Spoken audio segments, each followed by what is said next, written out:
Basketball is my life. I have nothing else. This is incredible. This is the best Grateful football I've ever heard. Shooters. That's what we do. Shooters, a basketball podcast. Let's go.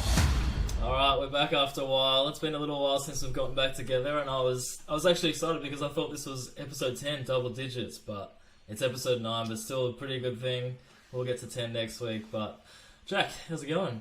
Well, it's going great. Episode 9, that's my number, so I'm happy to be here, and very happy to be talking to you again. It's been too long. It's been a while. Apologies to the loyal listeners out there. We took a while, but oh well, life comes first. Life gets in the way, but Yep. yeah, we're here now, so that's all that matters, right? That is. Darren was facing some sickness. I've had some sickness in the last couple of days, so we wanted to make sure we get healthy, so you weren't listening to the coughs and sneezes mid-episode. Nobody wants to hear that, let's be honest. But we even missed each other in Melbourne. Once again, I always laugh to myself because every time you're here, I'm just like, you know what, this is going to be the one. This is going to be the one we actually, catch up. But 100%. I know. It's tricky. Eventually, we'll be not just FaceTime friends. Yeah, for sure. 100%. But in the meantime, FaceTime's fine. Exactly. Well, let's start us off with some Jackies action. So we got the good win in Melbourne. What a game. Those games are crazy to be a part of. We led for a total of about a minute or maybe 40 seconds in the game. Since the first bucket of the game, we did not lead till the last minute. And so, you're always happy to take those ones home. Absolutely, and it was a pleasure to watch as well. Not to mention being a part of it all, but I didn't get down to that one, unfortunately. But yeah, it's just you guys just get it. Like you got the jack jumpers. Just every time you do it, it shouldn't surprise us anymore. But it's still that same thing of you guys never count yourselves out, basically. I know. I follow Brett Ma, Adelaide 36er legend, and I think he put up a Facebook thing saying, I'm never gonna doubt the jack jumpers again. And I was like, it took you this long, brother. Come on now. Literally though, it's such. Sometimes just have that vibe, and you guys have already built that thing over. It's only been 2 seasons, and you already have that under your belt. Well, I was blessed to probably make some ESPN with my incredible dunk. Tucker flying by on an official poster. I'm glad you weren't there because you would have captured it and had to put it on your social media. So my grateful this week might have to be that Darren was sick, so he didn't capture me getting dunked on in the Melbourne game. I was trying to work out a clever way to bring it up, but you had a good view of it. Oh, it was great. I think my hand hit his armpit, so I was up and about, and I don't get no shame about being dunked on, but it was definitely when he took off, because I was sliding over on help, I was ready to wall up, do my thing. When he took off, I was like, wow, that's from far out. I was not expecting that, and then he just kept on floating up. So credit is given where credit is due. Absolutely. I don't think there's that many people in this league that can... It was sort of just unexpected. I know he's got that reputation, but I just thought, driving in, cruising in here, and he jammed it. But you did get one yourself. Let's not forget about that. I did get a dunk in my NBL career. There's few and far between, so I got to make the most of it when I get it, and I'll take a little dunk. Should have been an and one. That's a whole different conversation. Is that why you stared at the camera a bit? For a few seconds afterwards? Just had to let them know I was a little angry. Oh, that's fair. I kind of thought it was a bit of a personal message. A few episodes ago, I was just like, I don't know what it was in relation to, but I was just like, who's hops that doesn't remind me of, and I pointed you out there. Yeah.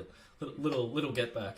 There you go. Well, Indigenous jerseys were just released, and they look incredible, obviously. But you were there on the release in Canberra. Tell us about it. I met the big man, Anthony Albanese, our Prime Minister. I got to admit, I'm not I'm not into my politics. I don't really... Actually, I have to admit, I even Googled exactly what Anthony Albanese looked like, just to make sure I knew who he was when he walked in the room, even though it was going to be pretty obvious because everyone would have sworn to him and stuff. But yeah, I was there when we launched the Indigenous round at the Parliament House, so... Yeah, a few big dogs there, including myself, just floating around in the background, just capturing the day, capturing the time. But yeah, it's pretty cool what this job leads to. Yeah, definitely. So it was a 1-day trip flying to Canberra. How was it released? How did it all go down? It was cool, yeah, just a quick one day trip. But essentially it was just a few press conferences. Anthony Albanese spoke, Jeremy Loliger few others from the Parliament House, and yeah, just said a few words, launched the round, gave Anthony Albanese his own custom Indigenous jersey. There you go. You know, big, big. It was a nice little touch. Nice. So yeah, it was cool to be a part of. Do you have a favourite jersey? I was staring at them quite intently as we were waiting for things to get kicked off, but I don't know if I have a favourite one. Everyone kept complimenting the Adelaide one, so I did like that. Have all teams released theirs yet? I think it's all official. I think NBL posted it today with all of them. So you're going with Adelaide? I think that did stand out, but I'll have to have a closer look at your guys, to be honest. I can't picture it at the top of my head. Yeah. Well, there you go. You know, I always back the Jackies, but everyone else, obviously, I love the Illawarra Hawks. I think it's like clean. Just the Hawk looks incredible, and like what the artist has done with Illawarra's, I really, really like. They've continuously released really cool jerseys over the last couple of years in all their different jersey releases, and another one to start off the year this year with a fire release. And it's good that I think they do this every year like this, but how they get a different artist for every team. Definitely. Yeah. Like they just go through a different process of trying to get different artists. But yeah, it's cool to see what they all come back with, and it's like a fan favorite sort of round each year, I reckon. Yeah, 100%. It's really cool. Obviously, it's bigger than just the jerseys. You know what the Indigenous round stands for?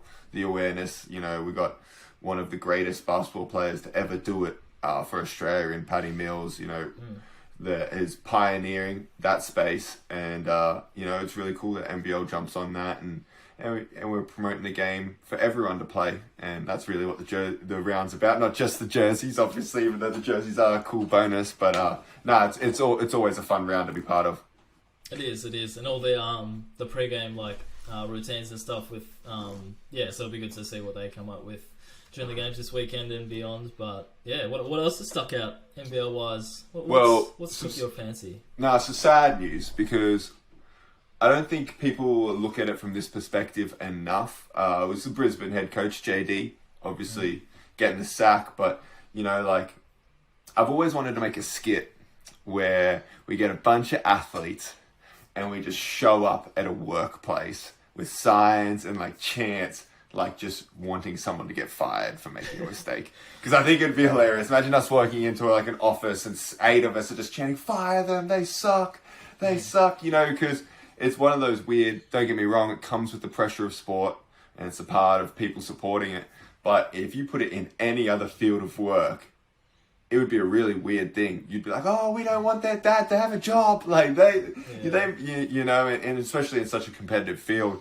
So one day I'll make that skit and we'll go into the office and people might go, wow, that was really weird, and have a laugh out of it. Obviously it'll be all jokes, but it is part of the business that is why a lot of guys live on the edge a little bit, players and coaches included, because you never know when you'll be having a forced vacation if you're not performing as the owners see you should be. Yeah, and that skit's like 100% true though. Like I've actually had the same thought. Like you just pick any field that's not sport, like say graphic design. Just imagine like having a bad day on the job and like then you go on Twitter or you go on social media and it's just like, this dude's crap at, like he can't make any designs. His designs look awful. Give him the boot. Like it's such a weird concept to put in any other field but sport. Like just the human element behind it. 100%. Do you have any feelings, any thoughts on the JD situation? Tough first game to play at New Zealand, obviously, after. Yes. Look, it's always like interesting if the team will look any different or whatever happens. But I mean, it caught me off guard. Like I can't remember the last time an NBL head coach was let go like mid-season. It's a very called a very NBA thing to do, and I guess even footy like AFL. But it doesn't happen often in this league, so it's quite interesting when it went down. Yeah, definitely. Well, the conversation at this point in the season starts to get going. The MVP conversation, it starts to get rolling. There's a few names at the top. Who, right now, if you had to vote for, would you be putting at the top? If they did the media votes, Darren's vote, three points, who gets it? I wonder when my name will be on that list to get submit an official vote. But we might have to make that happen now. In time, maybe if I do, the more podcast episodes we do, the more they classify as media, right? Yeah, 100%. One day. It's a very good question, and I do like the chatter around it though, especially like someone like Keanu Pinder, who I don't know about you, but his rise has just kind of seemed like really like all of a sudden almost like. Yep. I think someone on Twitter the other day pulled out his numbers from like his first season, and do you know what year he's in at the moment? I don't know. No, it'll be his third year in the NBL. Yeah. Yeah, so I'm pretty sure someone put out his numbers for his first 2 years, and then this year, and it's just like, goddamn, alright. He's made significant improvements, and then the Mitch Creek hype started building as well, but yeah, I think do you reckon they're the top two names that people are kind of giving buzz at the moment? I think so. I think we're forgetting one third one, who Cooks. Yeah. So especially I think like being second, like in the league right now. For me, winning plays a huge part in how I would vote for it. Like it's the most valuable player. Being on the best team or the most valuable guy on a good team for me makes a big difference personally. So I right now would vote for Cooks early in the season. Yeah, of course. The things he brings, is pretty elite. So that'd be my vote. Can you give us a vote? You said two. We want one. I'm pretty good at sitting on the fence. Yeah. One vote. I'm gonna go Pinder at this point. I don't know why. I just think his rise, and then Kansas' record speaks for itself. But I do have a question for you. Yep. So out of the top three, I was going to do a quick search then. Are New Zealand on the top of the ladder now? They might be. Yes, they are. Still are. No, New Zealand are. So top of the ladder team, who from their team do you reckon is their MVP if you had to pick one? Because they're one of those teams that's kind of like on any given night, there's probably someone different, but who do you reckon you'd give it to? It's a great question. I like it when I come up with some sort of question that puts you on the spot. It's good. Right now, I would have to go Pardon. Ooh, I like that. Yeah, he's playing.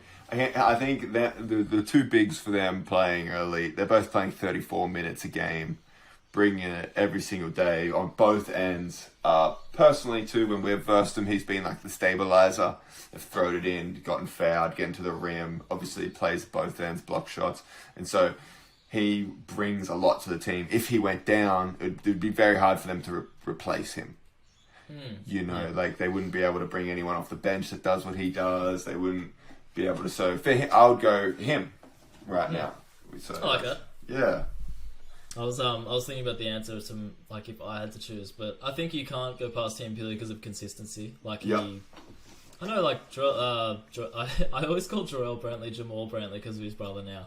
But Jarrell Brantley, he's been pretty consistent as well, and even Barry Brown, like off the bench. But it's actually hard to. It's an interesting discussion. Yeah, for sure. It is an interesting discussion. I was just listening to The Hustle today, interviewing Franks from Adelaide 36ers. It was cool hearing them. The huddle. Sorry, my bad. I like the show there. Yeah, and them talking about like the 4 spot being the best position in basketball in the NBL right now. Yes. And my name didn't get a shout out, but that's all right. That's okay. That's just how it goes. But it is definitely no joke of a position right now. Every night you're going out there and battling against someone that can give you a 20 piece if you're not careful. Yeah, actually, I was listening to that today as well, just like editing it up. And that point as well, it's like, I like when those points get raised because it does make you kind of think about it, like, hey, that is true. So it's definitely a strong position in this league at the moment. I was going to say, speaking of the top teams, Cairns and Sydney, did you like what Keanu Pinder, he just tweeted a little cheeky tweet before the Sydney game? Did you see that one? Yeah, I did see that one. I was watching an NBL game when they pulled it up and brought it out on the TV. But if you're gonna talk it, you might want to walk it, and he's done just that with a big win to break, Sydney's incredible road streak, which is unbelievable. What was it, 18? I think it was. I could have been going to 18. Going to 18, 17. Like that's in this league that deserves a round of applause. It's pretty crazy. Yeah, and Keanu went out there. They were switching. He was throwing it in, doing his thing, having some fun, and maybe his statement was correct. Yeah. So for those who missed it, it was I think it was just like a news outlet, was basically just promoting the game, and it was just like how the Sydney Kings gonna stop Keanu Pinder, and he just did a basic quote tweet and just said they can't, and then he came out and I'm pretty sure he had like 30 and 13 or something. Yep. So look, maybe he was correct. 100%. And with that, we're about to jump over to something I've been looking forward to for the last month. We're going to hit Darren with a quick little interview. Nothing too crazy, just a job related, get to know a little bit more so the listeners know exactly what Darren does and I know exactly what Darren does and how he came to do it. So I'm going to start you off quick. Give us your job description and what your day looks like when you wake up and you rock up to work and before you leave. How does this play out?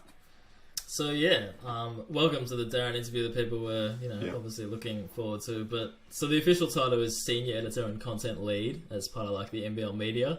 But it's a sort of a semi-new role for me. Like I began doing more of the social media stuff, more of the graphic design and I guess social media video edits you can call it. But now it's kind of moved into longer form edits. So podcasting. So good thing I'm on the other side of it with this little side hustle here.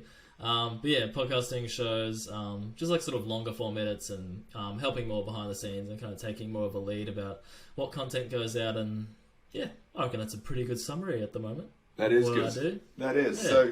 So did you know growing up that this is kind of what you wanted to do? What point did you say, I love media, I love photography, videography, graphic design? At what point in your life did that kind of click? Yeah, so I think it was basically always graphic design. Like it was pretty much, that's what I studied in, that's what I kind of envisioned myself doing. And the videography and photography was almost like a mistake. Like I remember the first time my manager guy, he kind of he asked me and another guy, Luke, to basically help on the cameras at one stage. I think it was, those next gen camps that we used to do. Yep. The NBL, so it was those with all the young guys trying to make a name for themselves, and he just basically handed us a camera and was like, yeah, give this a go. And then I remember on the day I was kind of anxious with it because I'd never really used the camera before, and I was like at that point I was like, oh yeah, I mean it's pretty cool. But then fast forward to today and it's probably the most enjoyable aspect of my job. So it's funny how those things come and like you don't really realize what's going to come of it. So glad it happened. Now, epic. So your passion in high school, and then did you go to university? Yeah. So that was just graphic design. So it was just straight graphic design. So in high school, you loved graphic design. You studied uni graphic design. How long were you working with the MBL in graphic design before you asked to pick up the camera? Yeah, so the job was sort of a mix of video and graphic design, but the video side of things for me was literally just like picking it up on the fly, like when I was younger, like me and my brother. I think I mentioned this before, but we basically just like made a YouTube channel with those NBA mixes, and yeah, that was just like a side thing. It was so you were editing videos. Yeah, just editing NBA highlights together and having fun with those stuff. Yeah, sick. So was it always the graphic design? Was it always in correlation with sport? Like you played sport growing up. How much were they intertwined in a passion for you? It's a good question. I think early days I wasn't actually that. Like I always liked my sport, but I actually wasn't. I don't think it was that like full on. And it was always footy for me. Like I think it was my brother that forced me to play basketball when I was just like, I don't know much about it. I don't know what that's going to be like. But yeah, glad he did because pretty obsessed with it now. And it's obviously a big part of my life. But yeah, probably always. Once I got more into design, it was probably sport was always overlapping. Yeah, for sure. So it sounds like a couple crazy little small events of fate, your brother pressuring you to play basketball, your boss saying, can you film this for us, has kind of led you to the situation you're in right now. Yeah, literally, like I know that those things are always cliche, like, oh, these things were meant to happen for a reason, but sometimes it's the truth, and sometimes you look back on it, you're like, what if that never happened? So, it's good. Yeah, no, that's cool. That is cool, because obviously you had a vision of being a graphics designer, and it's led you to this road where who knows, and now here you are making podcasts for basketball, and making film and doing all the graphics design as well. It's a cool story right there. I think it's not bad, but actually now that you mention that, guess what the one aspect of my job is I basically no longer do any more of. Don't tell me it's graphic design. Yes, it's graphic design. So wow, so you almost do none of it. Pretty much, yeah. We hired a new designer a few months ago, and he's come in and pretty much just taken off my hands. So it's mainly the video stuff and more behind the scenes stuff, which I'm really enjoying. So it's funny how those things happen. Good part of graphic design for now. For sure. So you finished uni. Was your goal sports, to get into sports, or did the NBL? Did you stumble into that too? Funny enough, it was probably my brother that did all the hard work to get me, like, to get the NBL gig, because to begin with, like, graphic design was kind of just like, it was my job, but it was more like, so for example, one of them was like an online retailer for electronics, and that was like my main role, like the customer service, and then graphic design was just like, hey, yeah, you can help with graphic design on the side. So it's kind of just like working your way up to it, and then the NBL stuff happened by my brother once again reaching out, and then we just did like little edits on the side part-time for the NBL, just like basically what we did for NBA, but just change it to NBL. Yeah. Couple a week, and then a full-time position came up. It involved graphic design, and guess what? I studied graphic design, and my brother did not, so I got the job. Wow, there you go. Pretty much. No, and here you are. So how long have you been working with the NBL for? So this is my 5th season. So nice, going on with it. Who would you say? And this is a little. We can use it as a gratitude moment. Who would you say has been one of your best or most important, or just a great mentor in your workspace, whether it's in the media or the graphics design, or a teacher in high school, someone that really helped you kind of reach the situation you are in right now working with the NBL? Yeah, I think you can't go past my manager. Like, he's been Guy Neville. Shout out if you watch. You should be listening if you fully support me. Just put me out there. But no, you can't go past him. Like, from day one, he's kind of just been like, I don't view him as like a manager or anything. It's more like just a mate that you work with. One of those blokes, and super easy to work for and work with, and he's the one that put a camera in my hand, and he's been super helpful along the way, so nice. Definitely that man. What's some of the advice, or something that sticks out, or a moment that has helped you in this journey or in your job? Yeah, I'm putting you on the spot. Yeah, geez, alright. Do you mean from Guy specifically, or just yes, anything? Maybe something from him that, if you can't think of anything right now, that's alright, we'll move on, but No. I think there's been like many little things, like just many things along the way, and even like the support factor. I think you definitely need someone that kind of like, gives you confidence in whatever you're doing, and make sure you feel like worthy of the job, sort of thing. So those things always help. Nice. Well, that perfectly leads us to the next question. You're making my job easy. I feel like I'm in a job interview or something. No, this is good. No, you're doing great. Did I get it? If you need, you've gotten it. You've gotten it. Whatever it is, you've gotten it. What's some challenges that come in with the media, with the NBL? Have you faced any moments of self-doubt when you chucked your camera in your hand and said, go film, or something where you're like, wow, this is pretty stressful, or whatever it may be? Was it at uni when you're working the electronic job and you're like, this isn't what I pictured it? Something in your media career that has been a challenge that you've clearly overcome, or maybe you're still facing? I think, I guess that's the first one. I'll probably just be like me and my brother were just like, once we got to the stage, like, for people that don't know, like, we're identical twins and we're essentially the same person.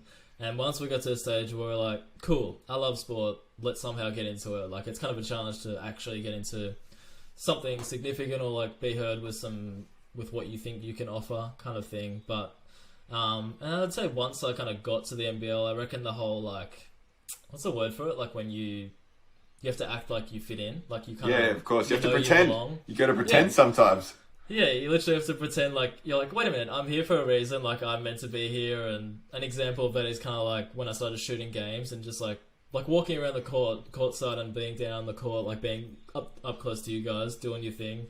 You kind of feel like, wait a minute, like, why am I in these people's way? Like, were they trying to warm up or something? You're just on the baseline, like sitting there with the camera and stuff. But I think once you overcome that, you're just like, no, I'm meant to be here. It's part of my job. I think that. Epic. You said there. Sometimes. Okay, you can fire. Fire you. Jack, where do you want to? Do you ever notice, or do the photographers baseline or anyone like that ever like irritate you? Do you ever think they're too close to the court or anything like that? Nah, never. No, never? That's definitely something that's never crossed my mind. Like, I'm sure you'd be purely focused on the game. It's especially in the NBL. Everything's safe. You know, there's like a distance between everything. So that's never even crossed my mind, to be honest with you. So it's good. There you go. I don't have to feel so insecure about it. There you go. I think most athletes, to be honest, we've talked about it. It's like, we're doing what we love. We're doing our craft. Most athletes love nothing more than getting that moment captured. So every time we see a photographer on the baseline or something, we get happy. We're like, sweet, I hope they tag me in a cool photo. Yeah, oh, that's good to hear. I think Yeah.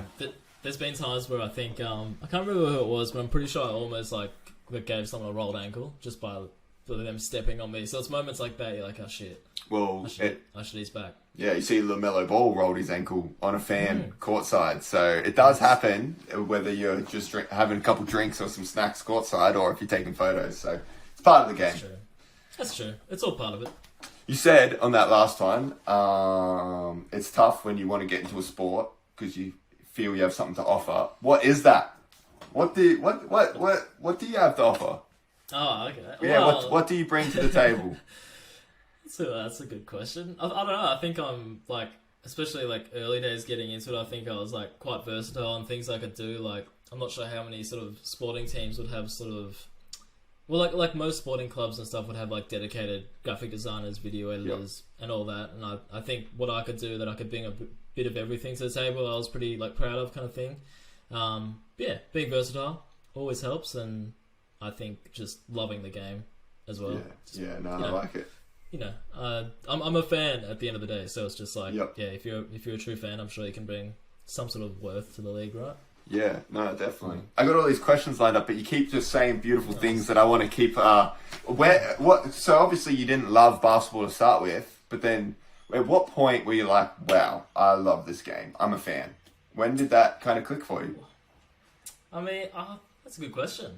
I think, like, the first stage was just like, me and my brother were like just playing in a team. Yep. But I wouldn't say like I loved it then. It was just like, I'm obviously not very good. I haven't played before, but yeah, I don't know. I think it was just the stage of like, I couldn't tell you when this is, but just the stage of probably getting into the NBA.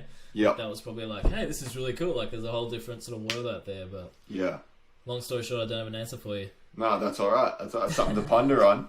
We've got just one or two more to finish off. Current projects that you're working on that you're allowed to share.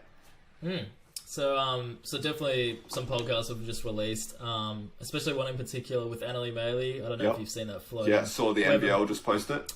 Yeah. So we've planning to release the first episode tomorrow with an unknown guest. It's a very good chat. Let's just put it out there. So so she sort of dives into player backstories and what they've been through, some struggles, or just how they got to where they are, essentially. So maybe you can come on at some stage. Maybe, of course. I'd love to do it. So yeah, that one especially, like, kind of really passionate about that one, just because I think anytime like an Australian outlet dives into player stories and people stories, I just want to do that really well as a few others. But I think that, just the fact that that's quite new, that stands at the top at the moment. Epic. Do you have any, obviously you have the Shooters Pod, do you have any outside work or any other passion projects? Do you still do the YouTube stuff? What other thing, is it mostly just YouTube and Shooters, or not even in the media space, any other passion projects that you have in your life? I feel like as I've grown up, I've always had phases. Like, I look back and there was a time that I was just like, hey, writing's really cool. Like, I want to try to write articles. And I've had times where I'm just like, hey, I'm going to start drawing. And like, I've still got my iPad that I sketch on occasionally. There's been other like funny phases to look back on, because sometimes with me, they just don't stick. And then other times I'm just like, hey, no, that was cool. Let's try again. But you know, just at the moment, definitely Shooters. Like, honestly just enjoying doing this with you. And then I'm always keen to like help other athletes on the side, just like whether it's photography and videography and building their brands and all that stuff as well. Yeah, epic. And then one last question. Do you have a dream job / dream project, or are you living it, or something that you would like one day that you're working towards, or what's like a vision from 10 years from now? Where would you like to be sitting or doing? Those things are actually like exciting to think about, because it's more so I don't really have an answer at the moment, but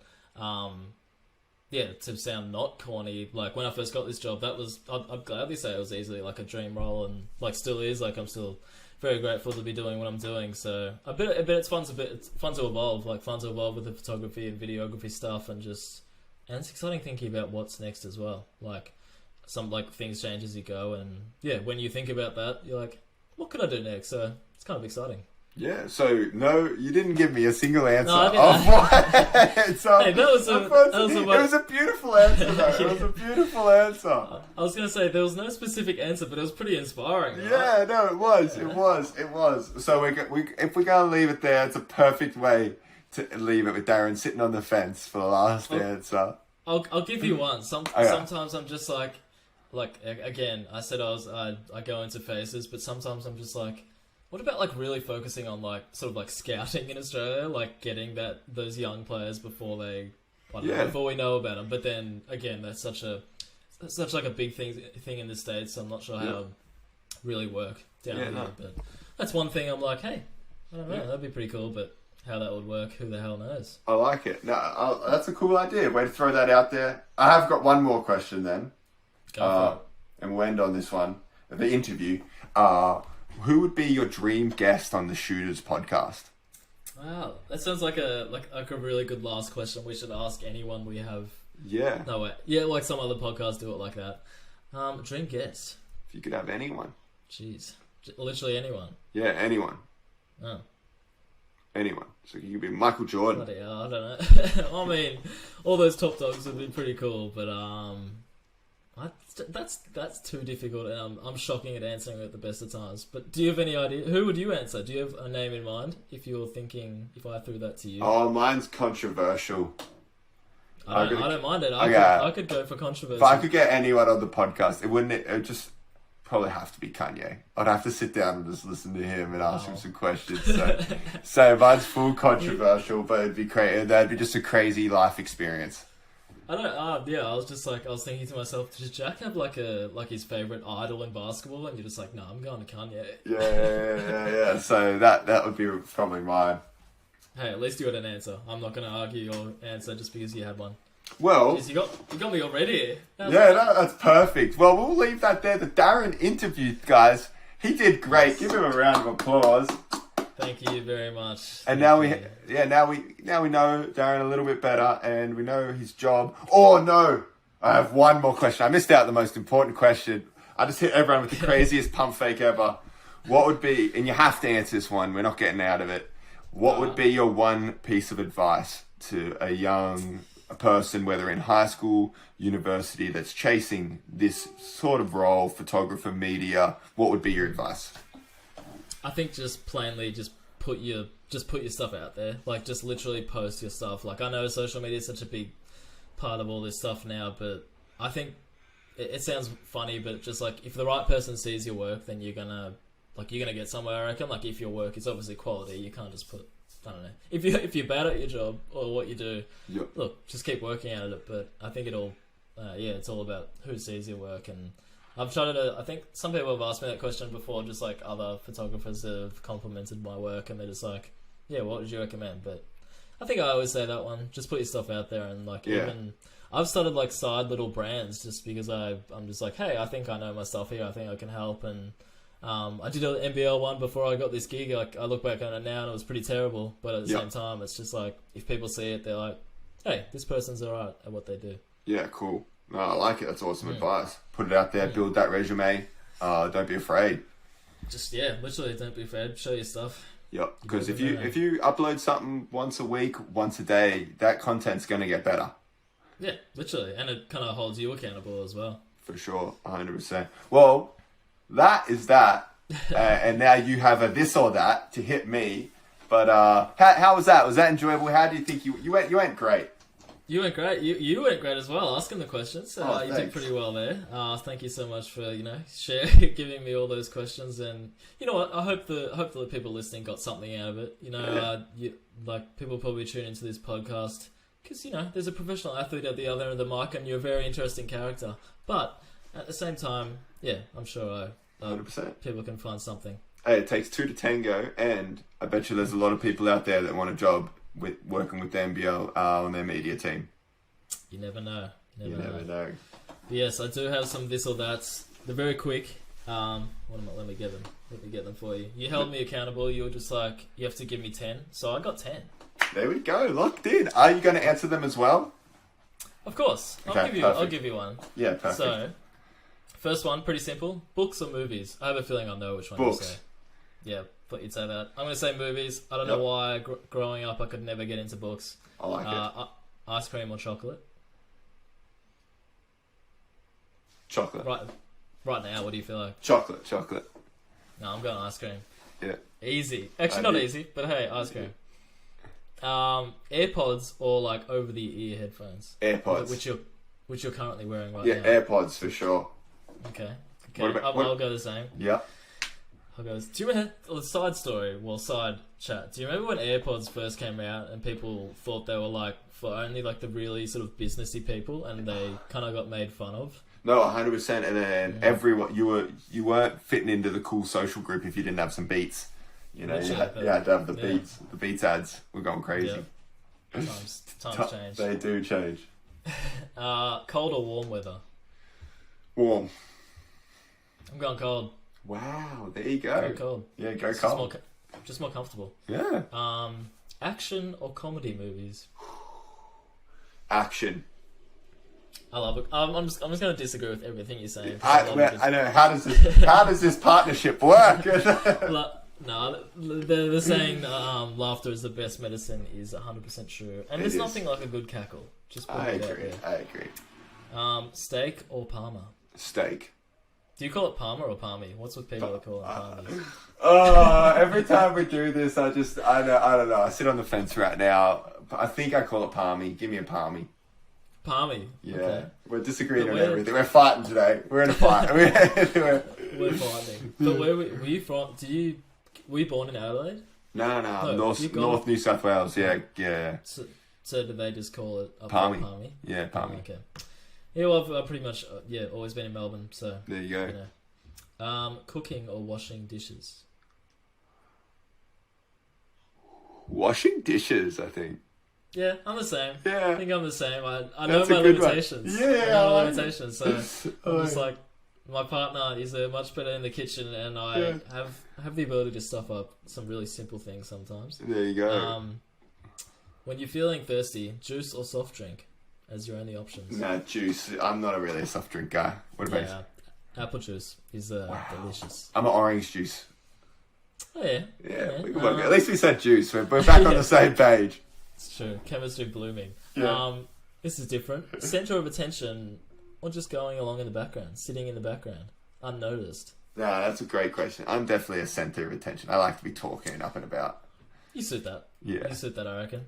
Last but not least, kind of a really boring one. What's your answer? Quick. What do you reckon? Yeah, I think it's for sure. But you got your own podcast, so you have to like a little bit of attention. Hey, it's the truth. Like if I'm quite an introverted person, but as I've grown, getting more confident. So hey, this podcast is one of those things. Lastly, salad or veggies? No, veggies. It's a good one. It depends what it's with, but yeah, I'll go veggies as well, just for the sake of ending on a high note. Yeah, I like it. Now, go ahead. Did you have something to add to that conversation unless we wanted to shift topics? It's going to be back to the interview, but not an interview question. Yeah. But it's cool because it's cool hearing you talk about being introverted, and as you've grown and gotten older and your job not becoming extroverted, but gaining those skills. And clearly by the interviewers, you were thrown into this, uncomfortable.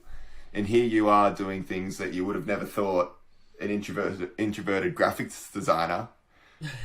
you know what I'm saying? And if that's what anyone takes out of this podcast, this one in particular is, get uncomfortable, try some different things, and who knows where you'll be in a couple of years.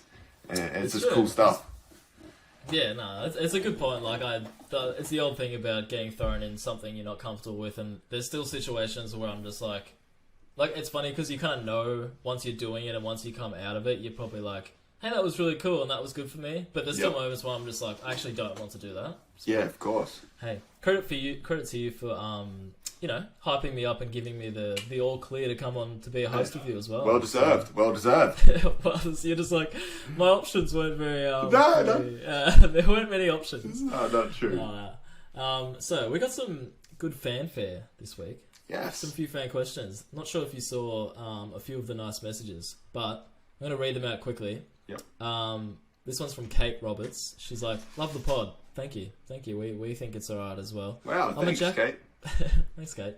I'm a Jackie's girl through and through, and was thinking after the previous game played and your latest ep that we need a new name for the Breakers Jackie's rivalry, and you're the legends to name it. Wow. Next episode, we have to get a little rivalry name. I like it. And it was quite funny. There was a few people that suggested that and also came up with a name. She's like, the best I could come up with was the Trans-Tasman Takedown. The Trans-Tasman Takedown? Okay, it's better than anything I can come up with right now. I especially like the takedown. Yeah, I agree. And that's the same with Fletch009. He was like, hey guys, love the pod. After last week's game against NZ, do we now have the Trans-Tasman Tangle as an ongoing rivalry? Well, so the people want a rivalry name. They saw a bit of, I don't know, huff and puff during the game, and they're like, we deserve something. Yeah, exactly. Okay, I didn't realise there was 3 of this. This one's from Andrew Price. I don't know if you know him. Yeah, I do. Pretty Great. sure you have something. Yeah. He's just like, okay, gents, following your chats around rivalry games and on the back of the recent development grudge games between the JJs and NZ, what about the Tasman Tussle? There you go. Tasman Tussle. I like that. So the people want a name. I think they do. They've seen one game and they're like, yep, we're in. We need a might rivalry. we might have to put a little vote up on our Insta. Do it. That's definitely not as easy as you think to come up with a name. Love your work as always. Last one. This one's from Tall Beach Girl. Love the podcast. Listen with my son while driving to basketball practice. Would love to hear Jack's story about how he got into basketball and his journey from a young boy and on. So forget the I told you, forget the interview with me. People are like, no, tell me what Jack's journey was like. Well, there you go. Next episode, we might have to get into that a little bit and just hit me with the quick little background and how I got into basketball. Too easy. Well, let's get out of here. What's on for the week? What's up for the week? Well, I head to Brisbane. I get to see the fam. Big game. This will put us into positive 7 and 6. That's my week. What about yourself? Love it. Love that little rundown. This sounds stupid. I was just in Canberra, but tomorrow night, going back to Canberra. What for? just to meet the Prime Minister. We got a mate's 30th that we're all going up there for. So, a bit of pleasure. Going to miss the Melbourne versus Southeast Melbourne game, but that's alright. The things you do for friends and family. Exactly, the things you do for loved ones, huh? That's it. That's all from me. Hey, everybody listening, have a great day.